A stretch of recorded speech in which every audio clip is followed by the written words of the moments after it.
Hello friend, last લેક્ચરની અંદર આપણે સ્થાનાંતર અને સમય, વેગ અને સમયના આલેખો છે એનો સ્ટડી કરેલો અને એક બે પ્રોબ્લેમ્સ પણ એના સોલ્વ કરેલા.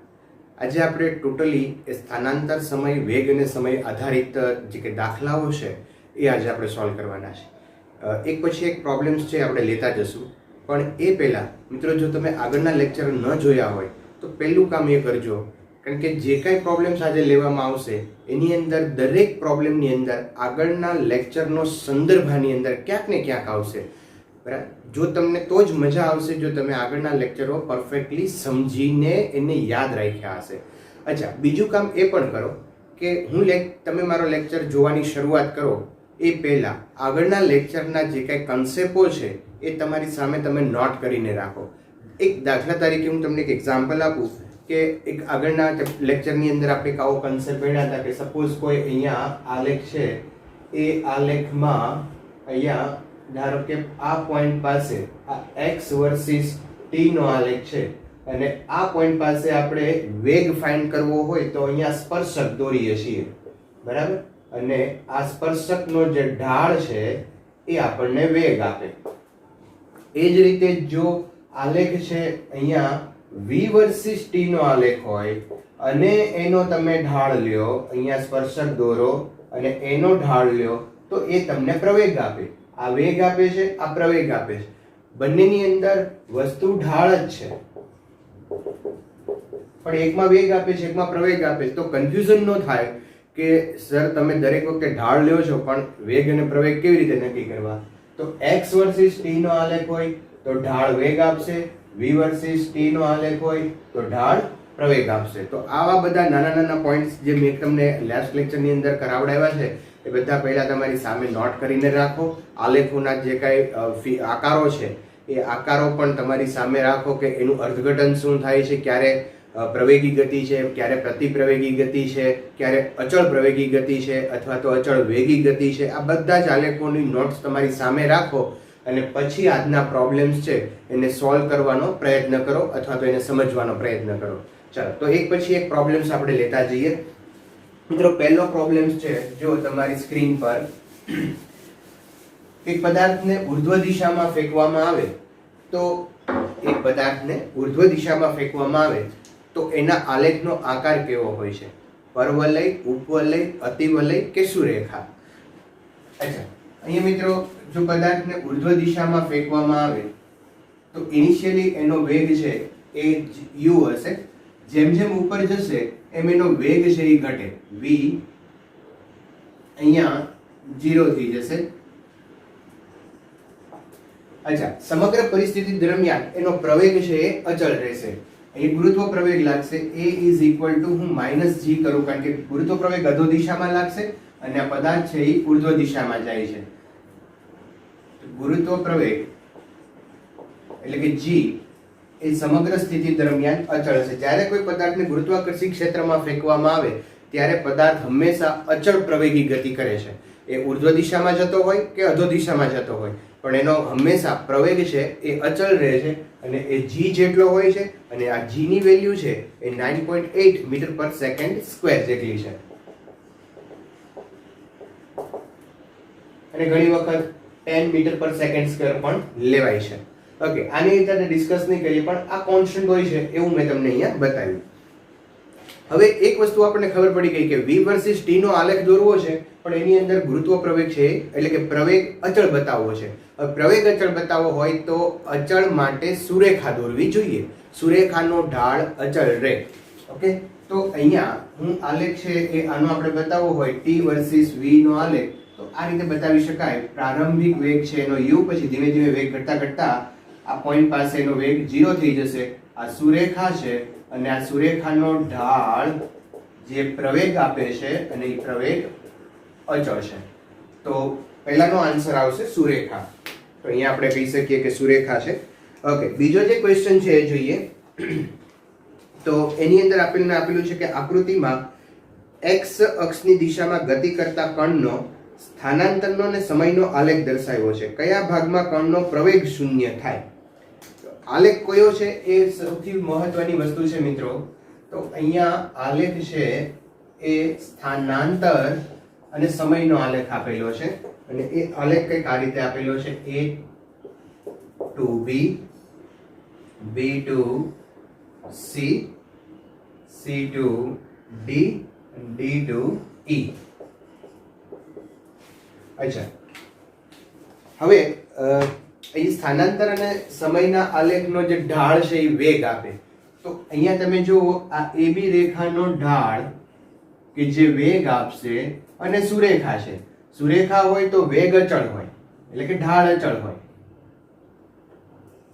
વેગ અચળ છે અને મિત્રો વેગ અચળ હોય તો પ્રવેગ 0 થાય. વેગ અચળ હોય કારણ કે વેગમાં ફેરફાર જ ન થાય તો પ્રવેગ ઉત્પન્ન જ ન થાય. વેગ અચળ છે તો પ્રવેગ 0, એટલે અહીંયા પ્રવેગ 0 હશે.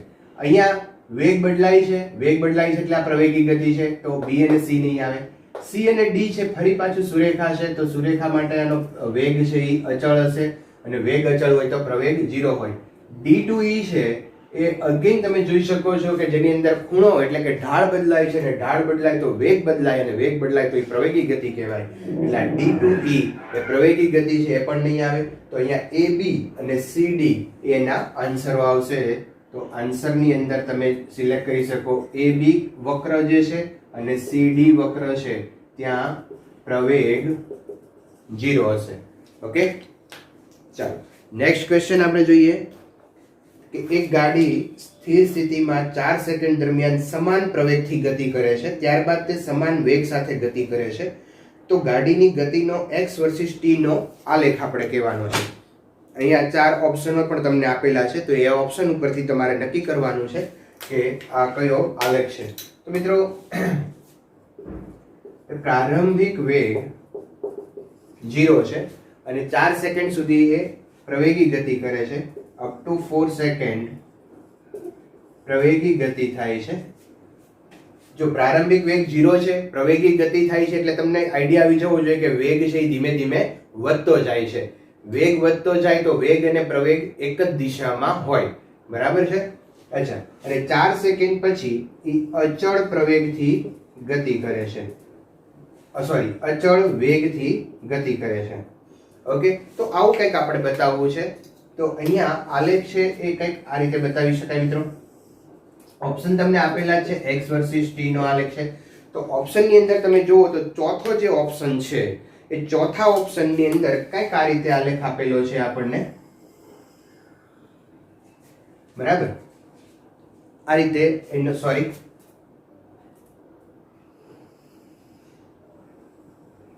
આ રીતે આલેખ આપેલો છે. તો અહીંયા હું અર્થઘટન કરું કે પ્રારંભિક વેગ 0 છે, ઇનિશિયલી વેગ 0 છે, એટલે કણ અહીંથી ગતિની શરૂઆત કરશે. પછી 4 સેકન્ડની પ્રવેગી ગતિ કરે છે, એટલે અહીંયા હું આ લઈ લઉં 4 સેકન્ડ પ્રવેગી ગતિ કરે છે. એનો વેગ વધતો જાય છે, પ્રવેગ અને વેગની દિશા એક જ હશે. વેગ વધતો જાય છે એટલે કે અહીંયા તમે થીટા જુઓ તો આ થીટા ઇન્ક્રીઝ થતો જાય છે. થીટા વધતો જાય એટલે વેગ વધતો જાય છે એમ કહેવાય. અને બીજું, થીટા લેસ ધેન 90 હોવો જોઈએ. શું કામ? કારણ કે થીટા લેસ ધેન 90 હોય તો વેગ ધન હશે. ધન વેગ છે એટલે વધતો જશે. પ્રવેગ પણ અહીંયા ધન હશે, વેગ ધન, પ્રવેગ પણ ધન, તો જ વેગમાં વધારો થાય. એટલે આ આલેખ આવશે.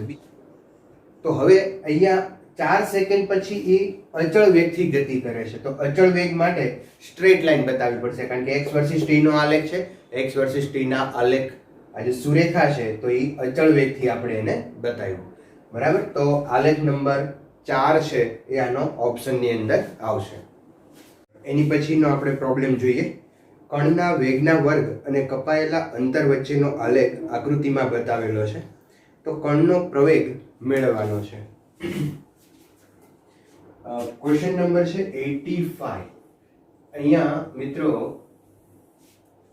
x અક્ષ ઉપર ટાઈમ આપેલો છે અને x અક્ષ ઉપર આપણને અંતર આપેલું છે કિલોમીટરમાં અને y અક્ષ ઉપર છે એ v² આપેલો છે. અને આલેખ છે એ કંઈક આ રીતે આપેલો છે. અહીંયા v² ની વેલ્યુ છે 4600 અને અહીંયા આ પોઈન્ટ પાસે છે 900 અને અહીંયા આ પોઈન્ટ છે 0.6. હવે અહીંયા તમને ક્વેશ્ચન એવો પૂછ્યો છે કે પ્રવેગ છે એ કિલોમીટર પર સેકન્ડની અંદર અવરની અંદર કિલોમીટર પર અવરની અંદર પ્રવેગ છે એ ગોતવાનો છે. તો મિત્રો આલેખ ઉપરથી તમે જુઓ અહીંયા તો શું ખબર પડે છે આપણને. હવે જો આ જે પોઈન્ટ છે ને, હવે દરેક આલેખની અંદર કંઈક નવું નવું શીખવાનું છે, તો તમે ધ્યાન રાખજો. આ જે પોઈન્ટ છે ને ઓરિજિન કહેવાય, 0,0. આ પોઈન્ટ પાસે જે x અક્ષ ઉપર રાશિ છે અંતર એ 0 હોય, y અક્ષ ઉપર રાશિ જે v² છે વેગનો વર્ગ એ પણ અહીંયા 0 હોય. જેમ તમે આ દિશામાં જતા જાઓ એમ અંતર છે એ વધતું જાય, ઉપર જતા જાઓ એમ v² વધતો જાય. હવે અહીંયા તમે જોઈ શકો કે અહીંયા ધીમે ધીમે ઉપર જતા જઈએ તો આ v² વધતા આ મેક્સિમમ અહીંયા થાય છે 4600. તો v² ની વેલ્યુ છે 4600. અચ્છા, હવે અહીંયા આ પોઈન્ટ પાસે જોઈએ આપણે તો અહીંયા v² જે છે આ પોઈન્ટ પાસે મિનિમમ છે, બરાબર. આ પોઈન્ટ પાસે મિનિમમ છે. આને હું શરૂઆતનો વેગ કહી દઉં v02, અને આ આપણો અંતિમ વેગ છે. તે અંતિમ વેગ અહીંયા v² કેટલો થશે? તો આ 900 આપેલો છે અહીંયા, આ 900 એક્ચ્યુઅલી અહીંયા પણ છે, આ 900 આપેલું છે. તો v² બરાબર 900. તો પ્રારંભિક વેગ એનો 4600 છે, અંતિમ વેગ એનો 900 છે. અને આ જે અંતર છે, અંતરને હું d વડે અથવા તો s વડે બતાવી દઉં, જે 0.6 છે, ને આપણે પ્રવેગ ફાઇન્ડ કરવો છે. તો મિત્રો અહીંયા હું અચળ પ્રવેગી ગતિના સમીકરણોનો યુઝ કરું. અચળ પ્રવેગી ગતિના સમીકરણો છે એક આ 2as = v² minus v02 or v² minus u². Okay, ચાલો તો પ્રવેગ આપણે ફાઇન્ડ કરવો છે. તો પ્રવેગ a = v² minus v02 upon 2 into s. v² એટલે અંતિમ વેગ, અંતિમ વેગ આપણને આપ્યો છે 900 માઈનસ પ્રારંભિક વેગ છે 4600 divide by 2 into s, s છે 0.6.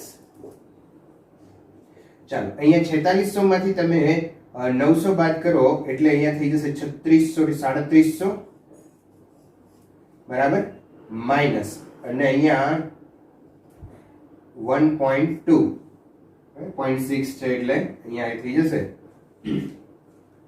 ચાલો હવે આનો બેનો તમે ભાગાકાર કરો એટલે તમને પ્રવેગ છે એ કિલોમીટર પર અવરમાં મળી જાય.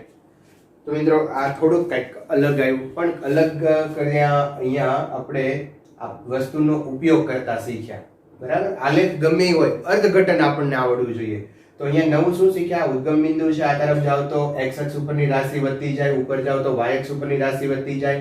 આ પ્રારંભિક વેગ બતાવે છે, આ અંતિમ વેગ બતાવે છે, અને આ સમય અંતર બતાવે છે કે આ અંતર અને આટલું કાપેલું છે.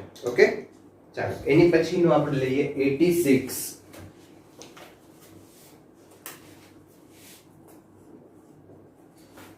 સુરેખ પથ પર ગતિ કરતા કણનો સ્થાનાંતર વિરુદ્ધ સમયનો આલેખ આકૃતિમાં દર્શાવેલ છે.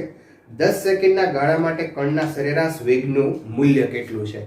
તો મિત્રો તમે આલેખ અહીંયા જુઓ અને સરેરાશ વેગનું મૂલ્ય પૂછ્યું છે આપણને.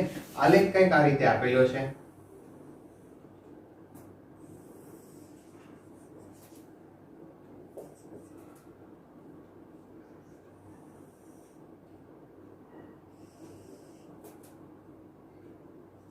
અહીંયા 60 છે, 40 છે, અને ટાઈમ છે એ 10 સેકન્ડ છે. ચાલો હવે પ્રશ્ન શું પૂછ્યો છે કે સરેરાશ વેગ ગોતવાનો છે. તો સરેરાશ વેગનું સૂત્ર છે અંતિમ સ્થાન માઈનસ પ્રારંભિક સ્થાન છેદમાં સમયગાળો. સરેરાશ વેગ બરાબર અંતિમ સ્થાન માઈનસ પ્રારંભિક સ્થાન છેદમાં સમયગાળો. ચાલો અંતિમ સ્થાન આ જે x છે, અહીંથી કણ શરૂઆત કરે છે અને ગતિ કરતા કરતા કણ છે અહીંયા આવે છે. આ એનું અંતિમ સ્થાન થયું. તો અંતિમ સ્થાન કેટલું છે? સ્થાન અહીંયા x અક્ષ ઉપર બતાવે છે 40 માઈનસ પ્રારંભિક સ્થાન એનું કેટલું છે 60 ડિવાઇડ બાય સરેરાશ સમયગાળો છે, આ આખા માટે સમયગાળો લે છે 10 સેકન્ડ. તો આનો આન્સર થઈ જશે 40 માંથી 60 જાય એટલે -20 અને અહીંયા થઈ જશે -2 મીટર પર સેકન્ડ. તો સરેરાશ વેગ આવી જશે -2 મીટર પર સેકન્ડ.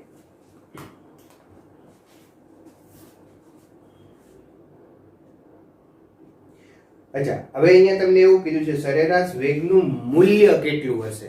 હવે મૂલ્ય કીધું હોય તો માઇનસ લખવાની જરૂર નથી, કારણ કે જો આ જે છે એ સરેરાશ વેગ આવ્યો છે, પણ સરેરાશ વેગનું મૂલ્ય કોઈ દિવસ કોઈનું ઋણ હોય નહીં. તો આનું મૂલ્ય લખવું હોય તો થઈ જશે 2 મીટર પર સેકન્ડ. બરાબર છે. ચાલો નેક્સ્ટ આગળ જઈએ આપણે. 87 મો પ્રોબ્લેમ. એક માણસ પૂર્વ પશ્ચિમને સમાંતર એક શેરીમાં ચાલે છે. ઘરેથી નીકળીને તેને થયેલું સ્થાનાંતર આકૃતિમાં દર્શાવેલ છે. સમગ્ર સમયગાળા દરમિયાન તેનો સરેરાશ વેગ કેટલો હશે? હવે મિત્રો તમે આ જે આલેખ છે એ જુઓ ખાસ. તો એની અંદર ઘરેથી નીકળે છે અને પછી પાછો છેલ્લું જે એનું અંતર છે એ તમે જુઓ તો એ ઘરે પાછો આવી જાય છે. આલેખ આ રીતે બતાવેલો છે અહીંયા.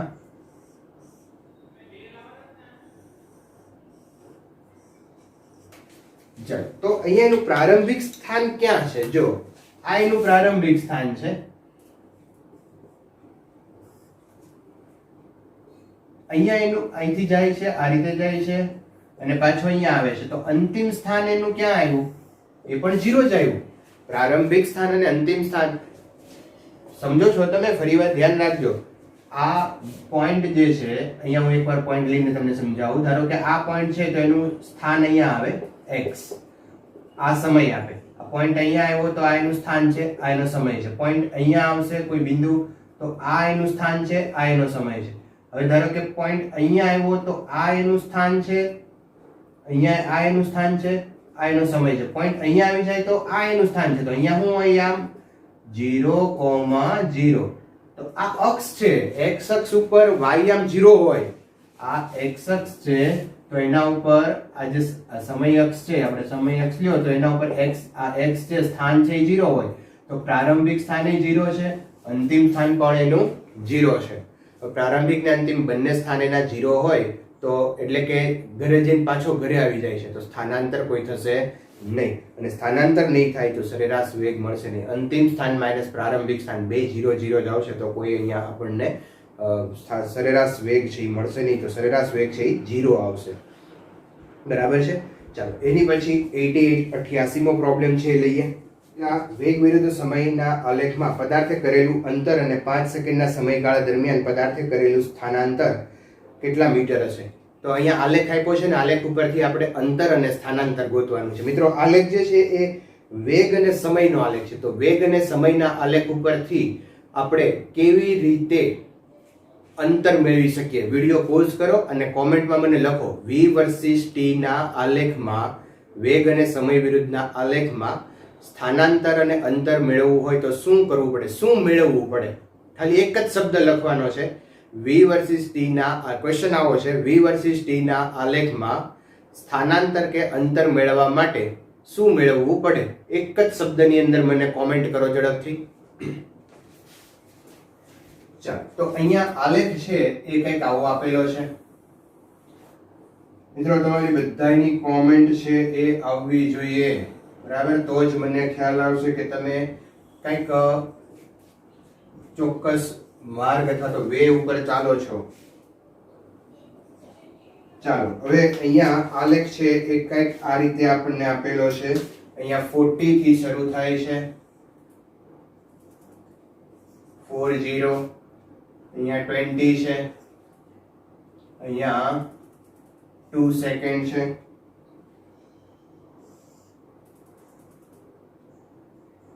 थ्री सेकंड, ये 4 સેકન્ડ અને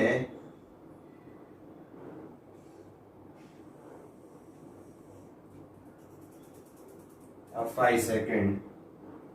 ये जो डिस्टेंस છે આ -40 છે, બરાબર? તો આ રીતે આપણને એક આલેખ આપેલો છે. ઓકે, તો તમે કોમેન્ટ કરી દીધી હશે. હવે જો v વર્સિસ t ના આલેખનું ક્ષેત્રફળ જો તમે મેળવી લ્યો તો એ તમને સ્થાનાંતર અને અંતર આપે. સ્થાનાંતર માટે આપણે એવું સમજેલા છીએ કે ઉપર તરફના સ્થાનાંતર જે ક્ષેત્રફળ છે એ ધન લેવાય, નીચે તરફના ક્ષેત્રફળ ઋણ લેવાય. સ્થાનાંતરમાં આવું કરવાનું છે. અને અંતરની અંદર કાંઈ ધન અને ઋણ કરવાનું નથી, બે ધના ધન કરવાનું છે, એટલે કે બધાના સરવાળા કરવાના છે. અચ્છા, યસ. તો ચાલો, અહીંયા કેટલા ભાગ છે જો ક્ષેત્રફળ આપણે એક આનું ક્ષેત્રફળ ગોતશું. 1 2 3 4 5 આ 5 વસ્તુના ક્ષેત્રફળ આપણે મેળવશું અને પછી આપણે એનું અંતર અને સ્થાનાંતર ગોતીએ. ચાલો, જે કઈ ક્ષેત્રફળ હું અહીંયા મેળવતો જાઉં છું એ અહીંયા આપણે નોટ કરતા જઈએ. પહેલું, ચાલો, આ ત્રિકોણ છે તો ત્રિકોણનું ક્ષેત્રફળ થઈ જશે 1/2 પાયો ગુણ્યા વેધ. 1/2 આનો પાયો છે 2 મીટર, સોરી 2 સેકન્ડ. અને વેધ એટલે થઈ જશે 40 છે ને અહીંયા 20 છે એટલે આ થઈ જશે 20. તો 2 કેન્સલ થઈ જશે. આ આવશે વેગ 20 એકમ. તો આનું જે ક્ષેત્રફળ આવી ગયું એ 20 આવ્યું. ચાલો, હવે આનો વારો લઈએ આપણે. તો આ લંબચોરસ છે, લંબાઈ ગુણ્યા પહોળાઈ. ચાલો, લંબાઈ 2 અને આ 20. 2 into 20 that is 40 એકમ. તો આ જે આવશે એ 40 આવી ગયું. હવે આનું લઈએ. આ પણ લંબચોરસ છે મિત્રો. તો A3 લંબાઈ ગુણ્યા પહોળાઈ. ચાલો, લંબાઈ આની 2 અને 3 એટલે આ 1 થઈ જશે અને આ જે છે એ 20 આવશે. તો 1 into 20 is equal to 20 એકમ. તો આ આવશે 20. ચાલો, ફરી પાછું આ ત્રિકોણ આવ્યો. તો ચોથું A4 1/2 પાયો ગુણ્યા વેધ. 1/2 પાયો એટલે સોરી અહીંયા 3 અને 4 છે એટલે 1 આવશે. અને વેધ એટલે આટલું 20. તો 20 અહીંયા 2 કરશો એટલે આ થઈ જશે 10 એકમ. તો આ આવી ગયું 10. અને પાંચમું આ ત્રિકોણ આવ્યો પાછો. આ ત્રિકોણનું ક્ષેત્રફળ લઈએ આપણે. A5 1/2 પાયો ગુણ્યા વેધ. 1/2 પાયો છે 4 અને 5 વચ્ચેનું અંતર. આ અંતર કેટલું થાય? 1. વેધ એટલે લંબ અંતર. આ અંતર થઈ જશે -40. અત્યારે હું માઇનસ પ્લસ નથી લખતો, 40. તો આ થઈ ગયું 20 એકમ. તો આ આવ્યું 20. હવે અંતર ગોતવાનું કે મિત્રો, તો અંતર માટે આપણે આ બધાનો સરવાળો કરવો પડે. 20 + 40 + 20 + 10 + 20. ચાલો, 60 80 90 110. અહીંયા થઈ જશે. આનો એકમો જે હોય એ રીતે તમે લઈ શકો મીટર. બરાબર. ચાલો, અને સ્થાનાંતર. તો સ્થાનાંતરમાં આ ઉપરના બધા પ્લસ લેવાના, નીચેનું માઇનસ લેવાનું. 20 + 40 + 20 + 10 -20. આ નીચેનું -20 લેશું. આ -20 + 20 કેન્સલ થઈ જશે. તો 40 ને 20 60 ને 10 70 મીટર. તો સ્થાનાંતર આવી જશે એનું 70 મીટર અને અંતર આવશે એનું 110 મીટર. ઓકે, તો કરી લ્યો નોટ. પછી આગળ જઈએ આપણે. તો એક પદાર્થને ઉર્ધ્વ દિશામાં ઉપરની તરફ પૃથ્વીની સપાટીથી ફેંકવામાં આવે છે તો વેગ અને સમયનો આલેખ કેવો મળશે? મિત્રો, ઉર્ધ્વ દિશામાં ફેંકવામાં આવે છે ને પછી ફરી પાછું જમીન ઉપર પાછું આવી જાય છે. જ્યારે ઉર્ધ્વ દિશામાં જ્યારે ફેંકવામાં આવે ત્યારે હમણાં જ આપણે આલેખની ચર્ચા કરેલી કે એનો પ્રારંભિક વેગ છે એ u હશે. જેમ જેમ ઉપર જશે એમ વેગ છે એનો ઘટતો જશે અને જ્યારે ઉપર આવી જશે ત્યારે એનો વેગ 0 થઈ જશે. અચ્છા, પછી અહીંયાથી જ્યારે પાછો આવશે ત્યારે એનો પ્રારંભિક વેગ 0 હશે. પછી જેમ જેમ નીચે આવતો જશે એમ એનો વેગ વધતો જશે અને એ જમીન ઉપર પાછો આવશે ત્યારે પાછો જે પહેલા જેટલો વેગ હશે એટલો વેગ એનો આવી જશે. પણ અહીંયા એનો વેગ અધો દિશામાં હશે અને અહીંયા એનો વેગ ઉર્ધ્વ દિશામાં હશે. આ સમગ્ર પરિસ્થિતિ દરમિયાન ગુરુત્વ પ્રવેગ છે એ અચળ હશે, g. અને એ મિત્રો અધો દિશામાં હશે. તમે અહીંયા જોઈ શકો કે અહીંયા વેગ ઉર્ધ્વ દિશામાં છે પણ પ્રવેગ છે એ અધો દિશામાં છે. વેગ અને પ્રવેગ વિરુદ્ધ દિશામાં છે એટલે વેગમાં ઘટાડો થાય છે. અહીંયા વેગ અધો દિશામાં છે, પ્રવેગ પણ અધો દિશામાં છે અને વેગ અને પ્રવેગ એક જ દિશામાં હોય તો સ્વાભાવિક છે કે વેગની અંદર વધારો થાય. બરાબર. આ લેક્ચર હજુ જો તમે ન ભર્યો હોય વેગ અને પ્રવેગ વાળો તો પાછો લેક્ચર જોઈ લેજો, કારણ કે લગભગ તમારે દાખલાની અંદર આ વસ્તુ તમને ક્યાંક ને ક્યાંક ઉપયોગમાં આવવાની છે. બરાબર.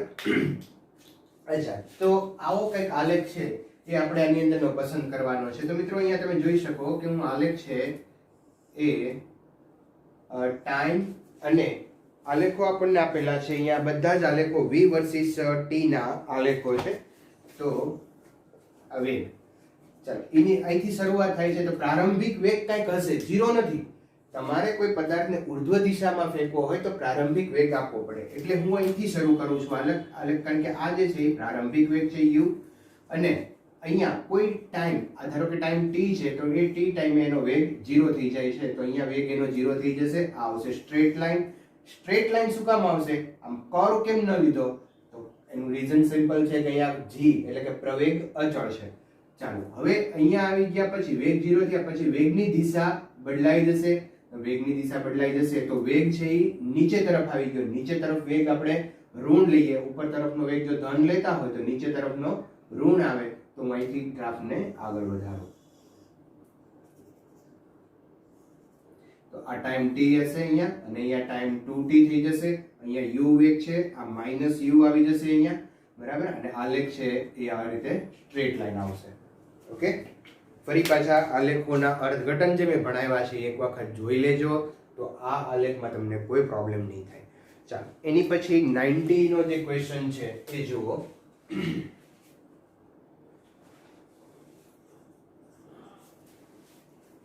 પૃથ્વીની સપાટી ઉપરથી એક રોકેટને ઉપર તરફ લોન્ચ કરવાનો વેગ અને સમયનો આલેખ નીચેની આકૃતિમાં દર્શાવેલો છે. તો રોકેટ કેટલી મહત્તમ ઊંચાઈ પ્રાપ્ત કરશે?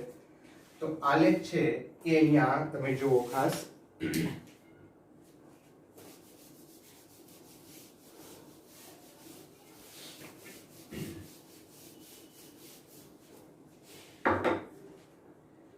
ઘણા બધા પ્રશ્નો આ આલેખ ઉપરથી પૂછ્યા છે એટલે આપણે આલેખ છે અહીંયા દોરી દઈએ. ટાઈમ t અને અહીંયા વેગ આપેલો છે. તો અહીંયા મિત્રો આ રીતે આલેખ આપ્યો છે.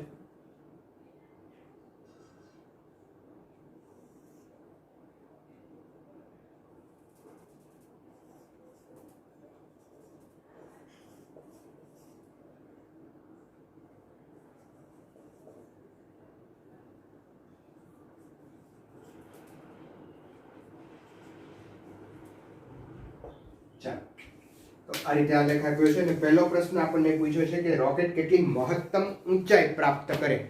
ઊંચાઈ એટલે અંતર, કેટલું અંતર કાપશે. મહત્તમ ઊંચાઈનો અર્થ એવો થાય કે અંતર કેટલું કાપશે. તો અહીંયા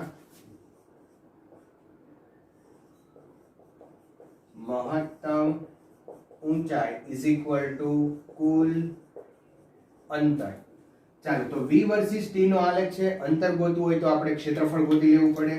તો હું અહીંયા આ જે ભાગ છે v વર્સિસ t નો આલેખનું જે ક્ષેત્રફળ છે એ મેળવી લઉં. તો આનું ક્ષેત્રફળ આપણે મેળવી લઈએ.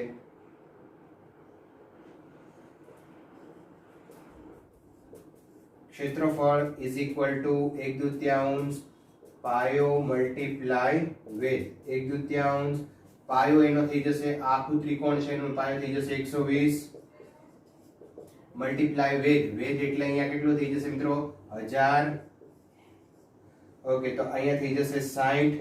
અહીંયા આપણે કટ કરી લઈએ તો આ થઈ જશે 60,000 મીટર અથવા તો 60 કિલોમીટર. 60,000 મીટર અને કિલોમીટરમાં તમે ફેરવો એટલે 3 અહીંથી પોઈન્ટ આપણે કાઢી ખસેડી દઈએ તો 60 કિલોમીટર. તો ક્ષેત્રફળ અથવા તો એની મહત્તમ ઊંચાઈ છે એ 60 કિલોમીટર થઈ જશે. મહત્તમ ઊંચાઈ એટલે એનું ક્ષેત્રફળ માપી લીધું, બરાબર. અને ક્ષેત્રફળ અંતર આપે. મહત્તમ ઊંચાઈ એટલે સમજો છો ને તમે કે જેમ જેમ રોકેટ ઉપર જતું જાય એમ કેટલું અંતર કાપે એ જેનું મહત્તમ ઊંચાઈ થાય, બરાબર. ચાલો એની પછી તમે જુઓ 91 ક્વેશ્ચન કે ઉપરોક્ત પ્રશ્નમાં રોકેટ વડે પ્રતિપ્રવેગ પ્રતિપ્રવેગ પહેલા મેળવેલી ઊંચાઈ કેટલી? હવે પ્રતિપ્રવેગ ક્યાંથી શરૂ થાય છે એ તમને ખબર પડવી જોઈએ પહેલા તો આ જે આલેખ છે અહીંયા આપણે નામ આપી દઈએ O A B. તો આ O A દરમિયાન એ ચડતો ઢાળ છે એટલે આ પ્રવેગી ગતિ કરે છે મિત્રો, અને A થી B ઉતરતો ઢાળ છે એ પ્રતિપ્રવેગી ગતિ કહેવાય. ચાલો, તો હવે એવો પ્રશ્ન પૂછ્યો છે કે જ્યારે પ્રવેગી ગતિ થાય ત્યારે એ કેટલી ઊંચાઈ મેળવે? તો આનું ક્ષેત્રફળ મેળવશું આપણે આટલા ભાગનું, કારણ કે પછી પ્રતિપ્રવેગી ગતિ શરૂ થાય છે. તો 91 નો જે ક્વેશ્ચન છે એ અહીંયા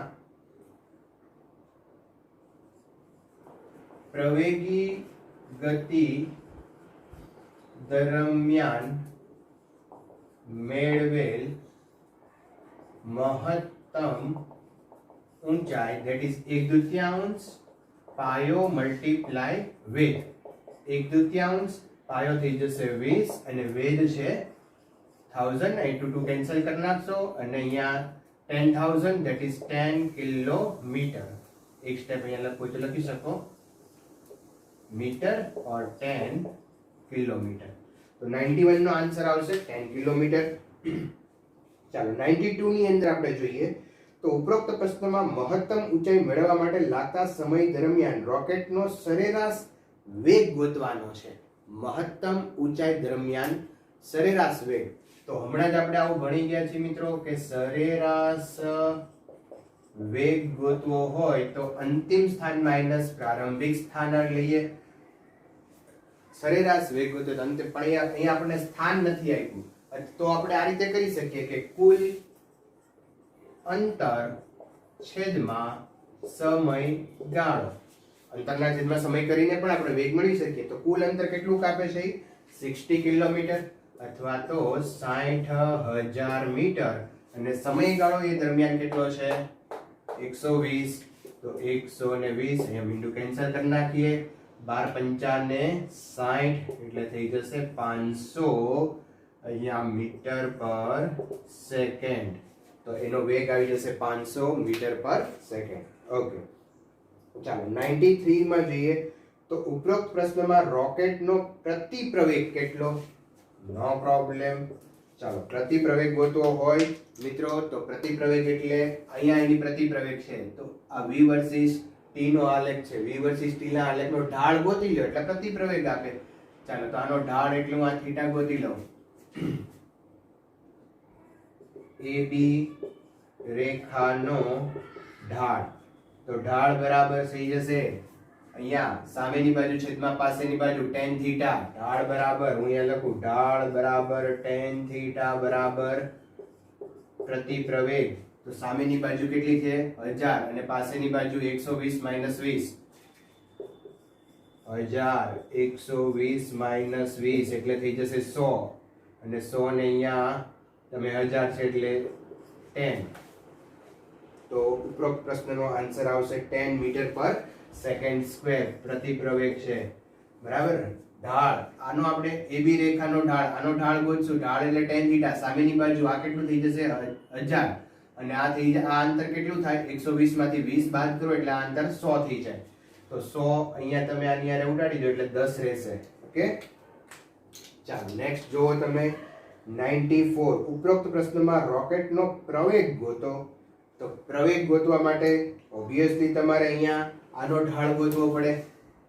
OA રેખાનો ઢાળ 94 OA રેખાનો ઢાળ. ઢાળ એટલે tan થીટા અને tan થીટા એટલે પ્રવેગ. ચાલો તો આનો ઢાળ કેટલો થઈ જશે? આ એંગલ ગોતશું થીટા, તો સામેની બાજુ એટલે 1000 ને પાછળની બાજુ 20. તો 1000 ના છેદમાં 20 અહીંયા થઈ જશે 50 મીટર પર સેકન્ડ સ્ક્વેર. તો 94 નો આન્સર આવશે 50 મીટર પર સેકન્ડ સ્ક્વેર. અને 95 95 છે જો તો 95 ની અંદર લખ્યું છે કે ઉપરોક્ત પ્રશ્નમાં નીચેના કયા ભાગમાં રોકેટ અનુક્રમે ઉપર જાય છે અને નીચે આવે છે? પણ રોકેટ ઉપર ક્યારે જાય છે અને નીચે ક્યારે આવે છે એ કહેવાનું. તો સમજો, બહુ મજાની વાત છે. પેલા આપણે એને થોડુંક વિઝ્યુઅલાઇઝ કરી દો કે અહીંયા ધારો કે કોઈ રોકેટ છે, એ રોકેટ ઉપર જાય છે એટલે એનો વેગ વધે છે.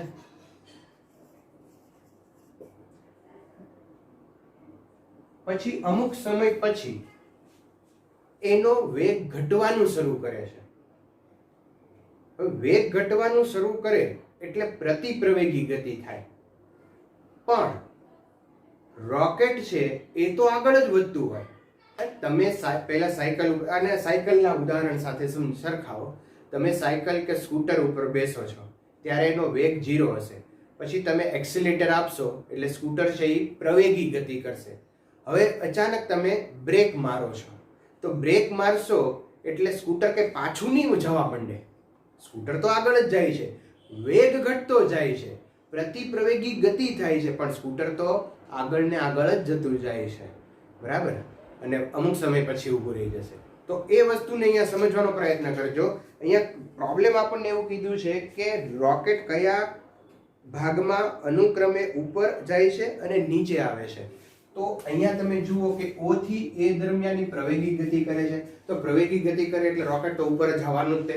હવે A પાસે જ્યારે આવશે ત્યારે પ્રતિપ્રવેગી ગતિ કરશે. પણ પ્રતિપ્રવેગી ગતિ કરે એટલે રોકેટ કઈ નીચે નથી આવવા માંડતું. રોકેટનો વેગ ઘટે છે, રોકેટ તો ઉપર જ જાય છે. આ પેન છે એ ઉપર હું મોકલું તો ધીમે ધીમે એનો વેગ ઘટતો જાય. વેગ ઘટતો જાય તો પેન તો અત્યારે ઉપર જ જશે. તમે સાયકલને બ્રેક મારી દો એટલે બ્રેક મારો એટલે સાયકલ પાછી આવતી નથી. સાયકલ તો આગળ જ જાય છે. ધીમે ધીમે ધીમે કરતી એનો વેગ ઘટતો 0 થઈ જાય.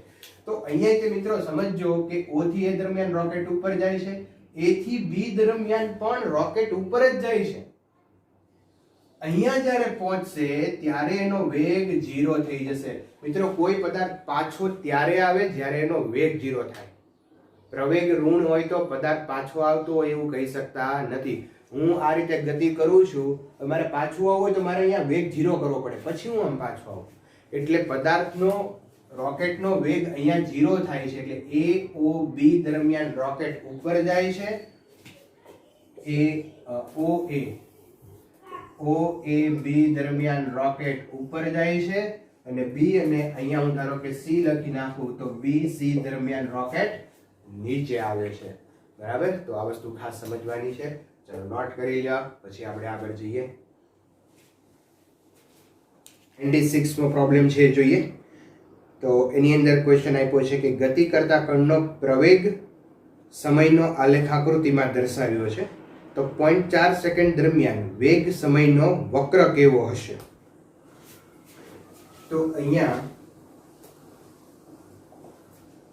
આલેખ છે એ પ્રવેગ અને સમયનો આપેલો છે.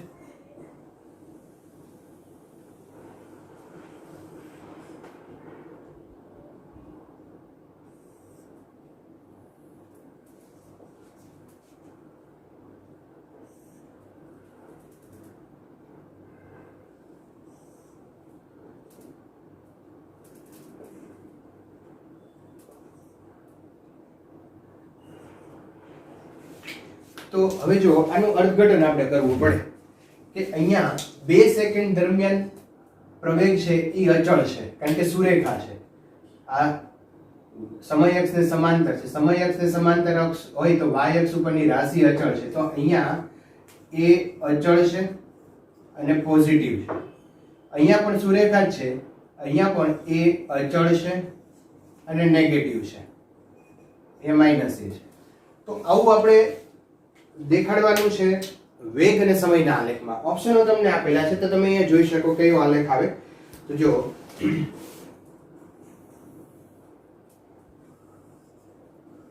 T અને અહીંયા વર્સિસ V. તો એ અચળ છે, પોઝિટિવ છે એવું આપણે બતાવવું છે. તો આલેખ અહીંયા આપણે લેશું. આલેખ ઓપ્શન નંબર તમે 1 છે એ જુઓ તો આ જે છે એ પોઝિટિવ છે. V વર્સિસ T નો આલેખ છે, સુરેખા છે, સુરેખાનો ઢાળ અચળ, ઢાળ એટલે કે પ્રવેગ. તો અહીંયા એ અચળ છે અને ચડતો ઢાળ છે એટલે પોઝિટિવ આવશે અને આ ઉતરતો ઢાળ છે એટલે નેગેટિવ આવશે. અહીંયા પણ એ અચળ છે નેગેટિવ, આ પોઝિટિવ. તો ઓપ્શન નંબર 1 છે એ એનો જવાબ આવશે. ચાલો 97 છે એ જુઓ. ખાલી હું એની રકમ વાંચું છું. આગળના જે મેં પ્રોબ્લેમ્સ લીધા છે, જે થિયરી ભણાવી છે આગળના લેક્ચરોમાં, એ થિયરી બેઝ ઉપરથી જ આ દાખલો છે. કોઈ એક દડાને ચોક્કસ ઊંચાઈ પરથી કાચની સપાટી પર છોડવામાં આવે છે. તે સ્થિતિસ્થાપક સંઘાત અનુભવીને પ્રારંભિક સ્થિતિમાં આવે છે. જો આ પ્રક્રિયા વારંવાર થતી હોય તો વેગ સમયનો આલેખ કેવો? મિત્રો, એક શબ્દ આની અંદર આવ્યો, સ્થિતિસ્થાપક સંઘાત અનુભવે છે. તો આગળના લેક્ચરોમાં મેં આ શબ્દને ક્લેરિફાય કરેલો છે. તો વિડીયો પોઝ કરો અને સ્થિતિસ્થાપક સંઘાત એને એક શબ્દની, એક વાક્યની અંદર ડિફાઇન કરવું હોય તો કેવી રીતે કરી શકાય એ કોમેન્ટ બોક્સની અંદર લખો. આ લખવું ફરજિયાત છે, બરાબર? તો જ મને આઈડિયા આવશે કે તમે આગળના લેક્ચરને વ્યવસ્થિત સમજ્યા છો કે જોયો છે, બરાબર? તો ખાસ સ્થિતિસ્થાપક સંઘાત એક વાક્યની અંદર એને કોમેન્ટ બોક્સમાં લખવાનું છે. અને આ દાખલો છે એ આગળના ટોપિક્સ આધારિત છે, એટલે એ કેવી રીતે સોલ્વ કરવો એ તમને આવડશે, બરાબર? કોઈ દડો છે એને આપણે છોડીએ ત્યારે જમીન ઉપર વારંવાર અથડાઈને એ જ ઊંચાઈએ પાછો આવે, આ રીતે રિબાઉન્ડ થયા કરે, તો એનો આલેખ કેવા પ્રકારનો હોય એ આપણે અહીંયા દોરવાનો છે. આપણે એવી વાત કરી ગયા હતા કે જમીન કોઈ એક દડાને ઉધ્વથી અહીંયા ઉપરથી ફેંકવામાં આવે ત્યારે એ નીચે જશે અને અથડાઈને ફરી પાછો એક જ વાર આપણે કર્યું છે, પણ અહીંયા પુનરાવર્તન કર્યું છે, તો આલેખની અંદર પુનરાવર્તન આવશે. તમે બહુ ઇઝીલી આ આલેખ છે એ સમજી શકશો અને એને સોલ્વ કરી શકશો, બરાબર? તો અહીંયા મિત્રો આપણે અટકીએ છીએ, કારણ કે હવે પછીના જે પ્રોબ્લેમ્સ છે એ પ્રોબ્લેમ્સની અંદર મારે તમને બીજા આલેખની અંદરના મહત્વના કન્સેપ્ટો જે મેથમેટિક બેઝ છે એ શીખવાડવા પડશે. એટલે આની પછીના લેક્ચરની અંદર આગળના 98 થી આપણે આગળ જશું, બરાબર? હું તમને એ જ વસ્તુ તમારા હોમવર્કની અંદર આપી દઉં છું. તમારાથી જેટલા સોલ્વ થાય એટલા કરવાના છે. હું દરેક એક પછી એક સોલ્વ કરાવતો જઈશ, પણ એડવાન્સ તમે ટ્રાય કરવા પ્રયત્ન કરજો. તમારાથી જેટલા થાય એટલા સોલ્વ કરજો, ઓકે?